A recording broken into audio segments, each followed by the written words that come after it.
Les vraies voix Sud Radio, 17h-19h, Jean-Marie Bordry. Il est 18h43, alors c'est peut-être un petit peu tôt pour entrer au restaurant, en tout cas si on tient compte des horaires français. Malgré tout, on va en parler, ça va nous mettre en appétit. On va essayer avec Anthony Martin-Smith, avec Joseph Touvenel et Jean-Luc Benamias. Les vraies voix Sud Radio, le coup de projecteur des vraies voix. Coup de projecteur sur nos restaurants qui ferment malheureusement plusieurs dizaines par jour en ce moment. Une fréquentation qui baisse cet été en moyenne de 15 à 20% par rapport à l'année dernière. Ce sont les chiffres de l'Union des métiers et des industries de l'hôtellerie, l'organisation des restaurateurs dont on a le plaisir de recevoir le patron, le président. C'est Thierry Marx. Bonsoir. Bonsoir. Bienvenue sur Sud Radio, on est ravis de vous retrouver ce soir. Vous êtes évidemment un grand chef étoilé, bien entendu, on vous présente plus. Président donc de l'UMI, mais en ce moment vous êtes très inquiet, vos collègues ferment, ils mettent la clé sous la porte, les Français boudent la restauration, ils vont plus facilement d'ailleurs dans les restaurants de fast-food. Est-ce que ça veut dire aussi que ce sont les Français qui boudent leur gastronomie? Vous, c'est ce que vous pensez, Thierry Marx? Non, moi je pense pas que les Français boudent leur gastronomie. Je pense que la gastronomie devient de plus en plus inaccessible pour un grand nombre de Français. Et c'est ça le problème. Aujourd'hui, les restaurants qui font du fait maison, eh bien, croulent sous les charges et finalement ne s'en sortent plus. Et depuis 3 ans, ils n'arrivent plus à reconstruire les trésoreries dont ils ont besoin.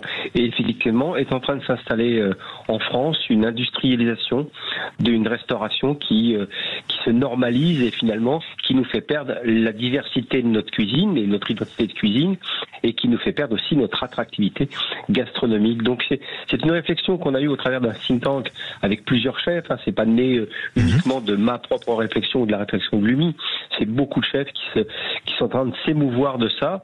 Et je traverse la France une fois par mois. Je vais en ruralité et quand je vois des distributeurs de pizza où je vois plus de restaurants, je ne vois plus un café, un petit bistrot où on fait encore une vraie cuisine.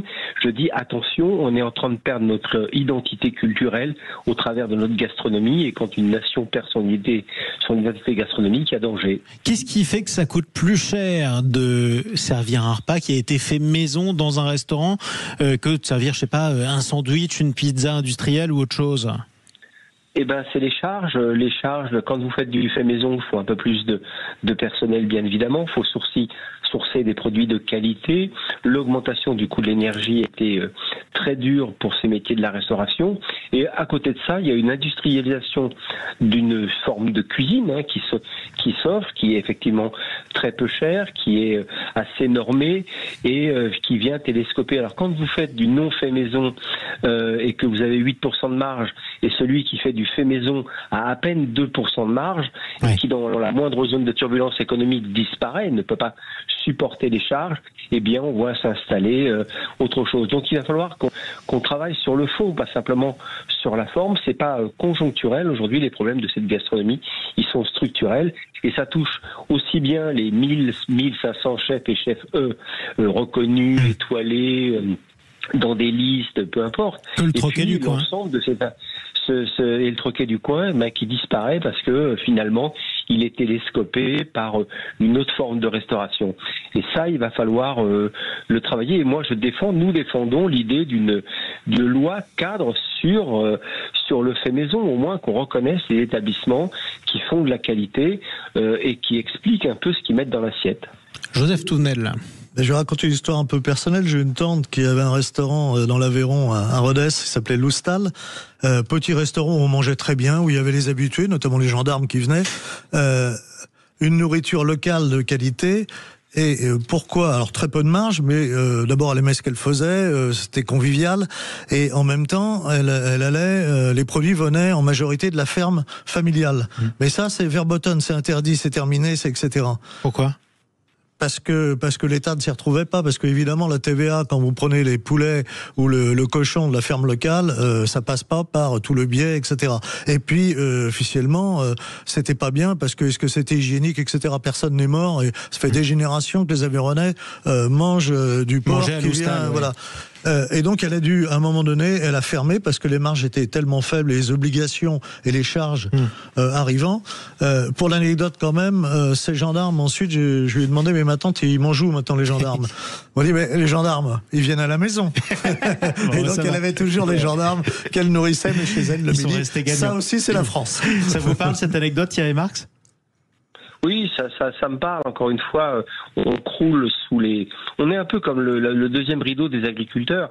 Oui. On croule sous les normes, on croule sous les réglementations, et finalement, on ouvre la porte à une industrialisation de la cuisine. Or qu'effectivement, ces petits restaurants avaient souvent une restauration et des produits très locaux, bien sourcés, et avec une transformation de qualité, mais ne répondaient pas toujours à toutes les normes. Et aujourd'hui, on voit s'installer des distributeurs de pizza dans des régions où il y avait plutôt un petit bistrot qui faisait un petit rôti de veau avec des petites pommes de terre grenaille. Et ça, aujourd'hui, c'est toute une identité française qui est en train de disparaître. Ça m'inquiète beaucoup. À un moment donné où on a rencontré les différents ministres, notamment la ministre du Tourisme, pour une fois qu'on a eu une ministre du Tourisme, il faut en profiter, et d'évoquer avec elle ce sujet de l'attractivité de la France, parce qu'on a toujours l'impression que la France est extrêmement attractive, mais aujourd'hui on a une vraie concurrence de l'Espagne, une concurrence de l'Italie, une concurrence du Maroc, qui propose aussi des gastronomies diverses et variées, avec beaucoup moins de charges, et des gens qui s'en sortent le mieux. Donc le temps de séjour en France se diminue, et on voit bien que quand on parce que le restaurant coûte plus cher en France qu'en Italie, par exemple, enfin souvent. Exactement, parce qu'on a des charges qui sont beaucoup trop lourdes. Ouais. Anthony Martin-Smith. Les charges sont trop lourdes, Thierry vient de le dire, je l'appelle Thierry parce qu'on se connaît, c'est un judoka par ailleurs, vous avez oublié de le préciser Jean-Marie, donc c'est important. Je te connais en tant que judoka.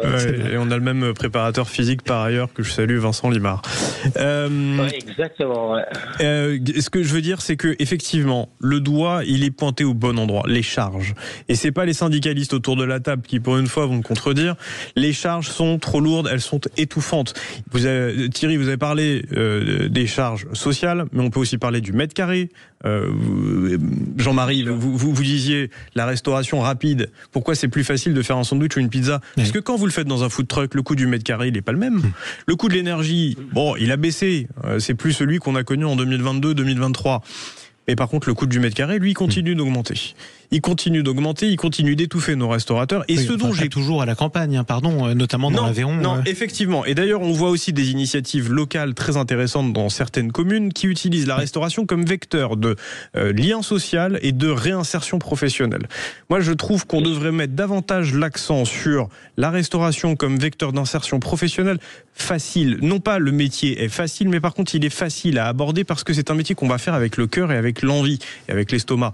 Et donc, ça devient, je trouve, intéressant pour le gouvernement, pour même France Travail qui devrait davantage s'en inspirer. À l'époque, j'avais suggéré qu'on travaille surtout post-Covid, sur la restauration comme un vrai élan pour la jeunesse de s'orienter vers des métiers de restauration et d'hôtel. Puis des cours de cuisine à l'école, ça m'aurait pas déplu, moi, vous voyez. Jean-Luc Benamias, moi c'est pareil. Jean-Luc Benamias. Oui. En un mot, j'ai une question pour Thierry Marx. Oui. Est-ce que cette baisse qui est notable, c'est évident, elle est globalement égale sur tout le territoire? Ou est-ce qu'il n'y a pas des régions, ou des départements, ou des cantons où les gens s'en sortent mieux? Vraie question. Non, elle est égale sur tout le territoire.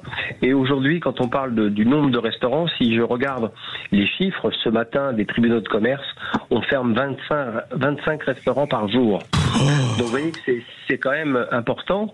Et en général, ceux qui ferment sont plutôt ceux des gens qui faisaient du fait maison, qui ne faisant plus de marge et qui n'arrivent pas à reconstruire une trésorerie depuis la fin du Covid. Finalement, je donne un exemple, 2023, explosion du coût de l'énergie. Dans les 6 mois, on a fermé 8000 établissements. Donc vous voyez bien que ces charges qui sont... D'ailleurs, quand vous parlez avec n'importe quel artisan de n'importe quel secteur d'activité, il vous dit on s'en sort pas, on n'est pas compétitif. J'ai une dernière question parce qu'on va arriver... On a trop de charges. On va arriver au dessert, si j'ose dire, mon cher Thierry Marx. Mais la question est la plus inquiétante, mais c'est celle qui me taraude le plus. Est-ce que vous n'avez pas peur qu'avec ces fermetures de restaurants et ces changements d'habitude, les Français perdent le goût, les consommateurs français perdent le goût pour la bonne vieille restauration et que finalement ils s'habituent à manger des mauvaises pizzas, des mauvais sandwichs ou autre chose? Mais c'est ce qui m'inquiète, parce que là, quand on pointe cela du doigt, on pointe notre alimentation et notre rapport à l'alimentation. Et effectivement, moi, ce qui m'inquiète le plus, c'est ce côté patrimonial de la gastronomie. Et quand une nation, quand un peuple, finalement, perd ses repères en termes de gastronomie, eh bien, il perd tout un tas d'autres repères qui, moi, me paraissent inquiétants quand on veut vivre ensemble. Surtout quand ce peuple-là se met à perdre ce repère-là, parce que s'il y en a un qui nous définit, c'est quand même la bouffe. Pardon, excusez-moi de le dire vulgairement. Exactement. Thierry Marx, merci beaucoup d'avoir pris la parole ce soir. Merci à vous de m'avoir accueilli, amitié à tous. Amitié à vous aussi. Vous serez toujours le bienvenu d'ailleurs. Tous ceux qui aiment d'ailleurs la gastronomie, le terroir, les produits du terroir peuvent retrouver notre ami Vincent Ferniaud chaque dimanche, même en été en rediffusion. Il y a toujours des bonnes recettes. C'est Ferniaud fait le marché de 10h à 11h. Merci à vous, cher Vrévois. Joseph Touvenel, à bientôt. Eh ben merci, à très bientôt. Et ne critiquez pas les kebabs parce que c'est un Français qui nous l'a ramené. C'est Brandon de la Brocaire au 15e siècle qui a ramené le kebab en France. Vous voyez, c'est pas. Et quand bien même ça date pas d'hier. Quand bien même ça n'aurait pas été un Français, je l'aurais pas critiqué parce que j'aime le kebab, moi, pour le coup. Jean-Luc Benamias, à bientôt. Bon appétit. Exactement. Et évidemment, bon appétit à Anthony Martin-Smith. Allez, on a parlé de nos restaurateurs. Il y en a d'autres qu'il faut aider parce que aussi, ils font le paysage en France. Ce sont nos commerces. On les retrouve avec Jean-François Aquili tout de suite.